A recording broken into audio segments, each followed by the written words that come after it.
Holy shit, it's zombies! To kick it off, we'll do kicking off.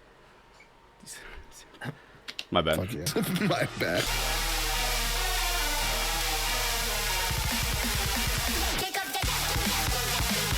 Nice.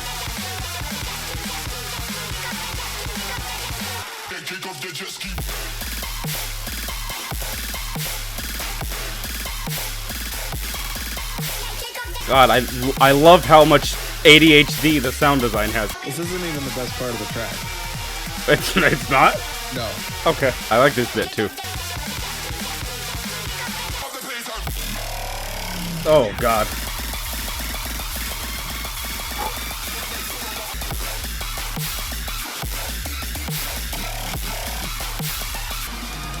Also, that wasn't my favorite part of the track either. The next drop is. There's another one. Oh God, it's getting faster. Okay, with an easy green heart. So I'm gonna go ahead and make that happen.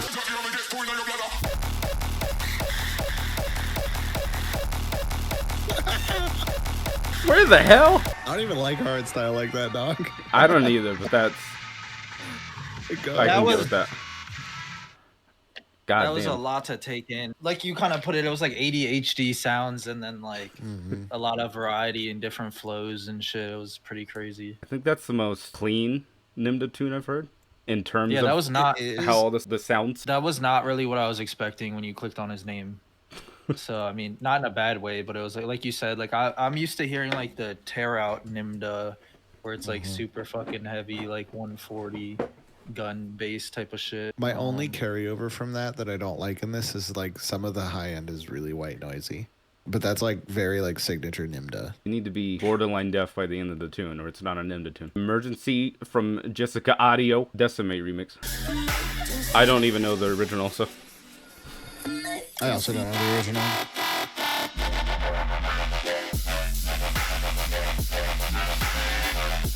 Oh, that's so rolly. This is bar fight music. What are we doing? Dying. Oh, I love that bit. That metallic swipey sound. It's a little old heady for me, specifically with like the high end stuff that happens. I really like the main synth. Like, I think this is a good track, especially for like a remix. Like, I think, okay, that's actually the best way to put it. It's a really, really good remix because it feels like it's very different from whatever the original is. I haven't even heard the original and it feels like it's very different from the original. You know, to be honest, I just really liked everything but that like wonky high end thing. If I'm gonna be like real, I loved everything. I love the structure except for that little wonky high end. Yeah, the swipey thing on top. I was not. Oh, I love the swipey. Oh no. Went away, and they just like concentrated on like that low fucking thing. I thought it was perfect. My favorite parts are the sound design and the speed. I like things that are fast. Yeah. I just like fast. Sound design was great. I like the track. Overall, like it flowed well. It had like good composition. Like the sound design was cool. That style isn't really like particularly my favorite, so I'm not gonna judge it based off like the sound design or like the flow or anything, but like I did like the percussion came through really well, and like I just peeped some of the original. The first two drops of the OG were bass house, and the third one was like melodic. Oh, okay. That's not what I thought at all. Yeah, I mean, there was like a melodic heavier drop on the third part, but like yeah, so like that kind of like gives me some more perspective. Like overall, like you guys were kind of saying, like from a remix perspective, I think Decimate definitely put his name on it. It's always weird when you're doing like an artist remix, and sometimes like I know like some of the official remixes I've done, they'll give you like a bunch of stems and you kind of like can decide how much you want to stay true to the track or not, and then other ones they'll give you the bare minimum and you have to do it. All in all, like I think it was super solid. Like I would give it a green heart. That one was quick for me. I guess I'm a little more basic. It's just that rolly bass and then just the crunchiness of it, and then again the speed. Like I said, that's all I need. I'm not very particular with it. It's a good track. And the props on like it being, I felt like it was like, even without hearing the original, it felt like a very unique stamp, like you said, like for sure. Which I once again, that's huge props on a remix. Now, E-Craze Gunshot. I wonder if it has anything to do with gun bases.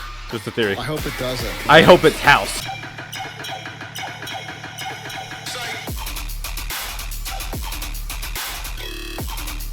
Ooh, the yoy. Okay, just based on first drop. So far, best E-Craze tune I've heard in a while.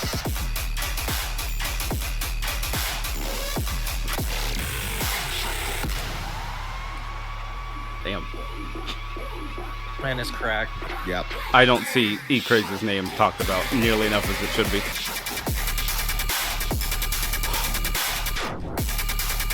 The trap switch. I'm out of breath. Trap switch was beautiful. Yes. That was definitely my Absolutely. favorite one so far. I don't got anything negative to say. Like everything flowed so nicely. The sound design, like the way he like repurposed the sound design for each drop, kept it like super fresh. I don't know. That was one of those tunes from start to finish. You're like hooked. You don't really like doze off and start thinking about what you had for lunch. I just think about what I'm gonna have for lunch. And like you said, like that's one of those people where like before I was even a producer, I was a fan of his. A lot of those like French producers that are in his circle, I like look at all of them and I'm like, they're so cracked. E-Craze and Graphite both growing since like 2016. It's just Yeah. both of them have, I don't know. Like I said, I personally, I don't see enough people talking about him. The only reason people might not be like talking about him as much is because like the frequency of releases. Like, an unfortunate fact when it comes to like bass music in general. Like everyone's doing those like 2023 recaps right now, and you can see like some of the big artists or even some of the small ones that are like crushing it. They put out like 16 to 20 tracks this year. If this was fucking pop music or metal or something, you'd release one album a year, maybe even every 2 or 3 years, and tour heavily and then come back and hit the studio again. That's like the monthly listener battle. Monthly listeners are so important in dubstep, like in terms of like maintaining them. It's also like some people obviously have their preferred platforms. Like Tape B, for example, like Tape B crushes on SoundCloud, but like if you look at like his Spotify, it's not like that significantly bigger than any of like the smaller mid-tier touring acts. I'm But waiting yeah, for like, someone to tell me that they're big on Apple Music. I feel like a lot of artists don't even know you can check your Apple Music stats. Like I never hear anyone be No like, one yo, knows about Apple Music for artists. Yeah, they're like, I've never heard anyone be like, yo, I checked my Apple Music for artists and I did 30K streams. What the hell is Deezer? I don't know what the fuck Deezer is. I just know my music's on there. The distro I was using before, I didn't even realize it wasn't distroing my music to Beatport. With EDM shit, like Beatport's huge. I was using DistroKid for a while, and they charged you extra per month to keep your track on Beatport. Yeah, I tried it one Fucking time, insane. and then it was like, you have to pay this extra fee if you want your song to stay up forever if you stop using DistroKid. Yeah, I switched to Symphonic instead. Sorry, music, Yeah. not industry music. Sorry. Yeah, I was getting distracted. It's my bad too. This fourth track, I honestly don't know what's happening. I don't know who this is. I've never heard this track before. I was like just I've heard the name Lidos before. Yeah, I was just scrolling through Twitter and I saw somebody else like doing one of those like make sure to check out these tunes type of thing, and they were doing like their reaction to it, and I was just scrolling by on mute and I saw it pop up and then the reaction they were having to it, and I was like, okay, well. This person is supposedly 15 years old.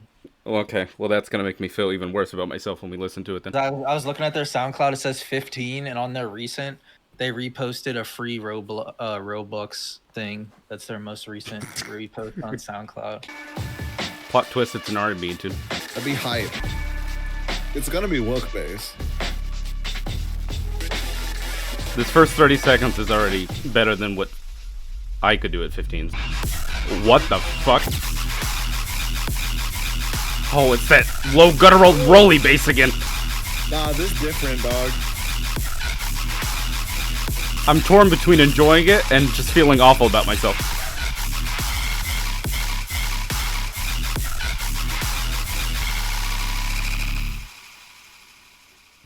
Did we die? Checking my pulse. Okay, here's the test. Is this one on Beatport?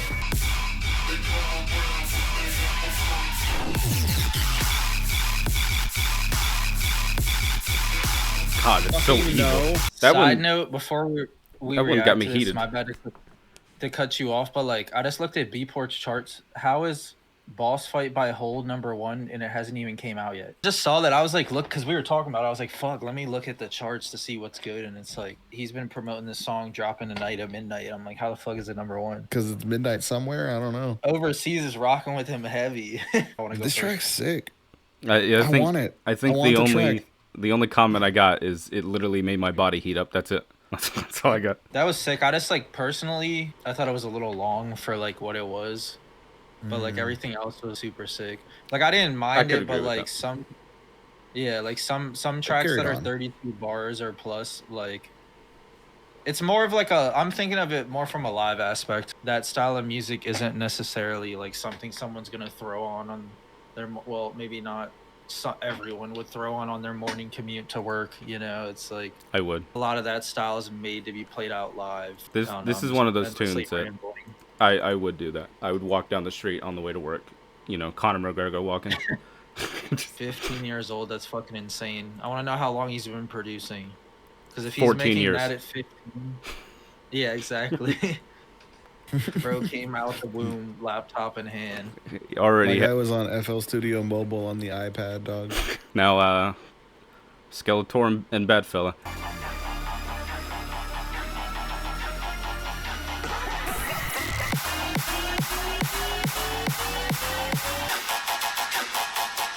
Oh, what is that? 1 million, zillion, jillion, dillion, cotillion times later. Go another 16 bars. Do it. My bad.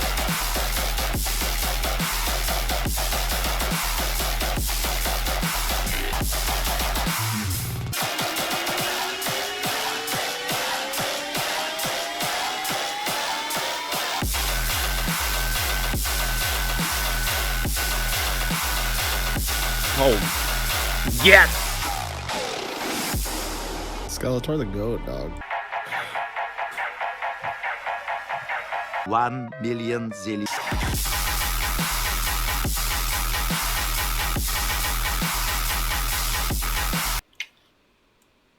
That was something. I'm biased because I love Jackson to the bottom of my heart. Really love how it's just so boxy and like big. It reminds me of like, you know, tear out, like pre-Murata tear out. Like it's got that like chunkiness. Yeah, back when it was Death Step. Back when everybody called it that. What happened to that? That was a cooler name. I have some opinions on that, and it's that the name for tear out just continually changes as the mix downs get better.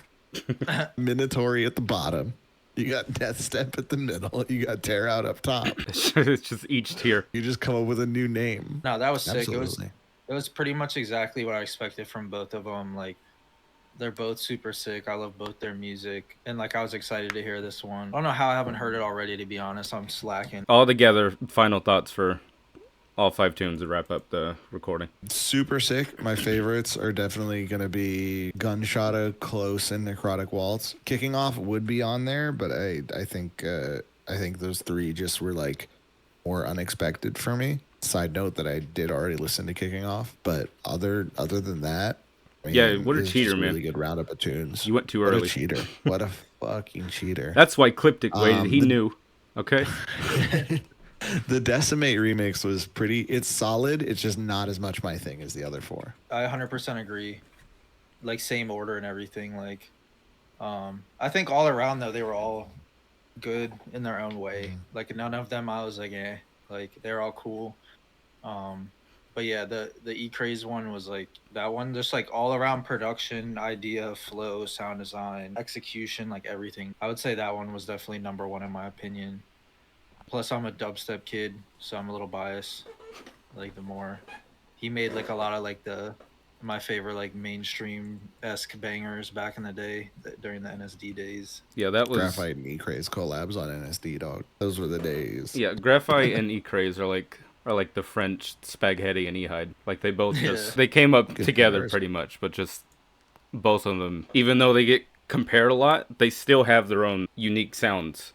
At least for me, like if I'm hearing one or the other and I don't actually know who, but I just know it's one of them, I can more often than not pick out who it is. Yeah, I've been slowly making the discovery that some of the best producers that I've like been fans of for years are either French or German. They're built different.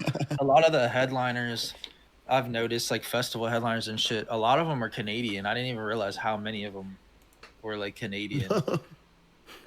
There's a lot though. All 5 of these tunes definitely went off. My favorites are probably Eat Craze and Decimate. I like all of them, but those two stand out more of just my taste. What I like the most. Those two really do it well.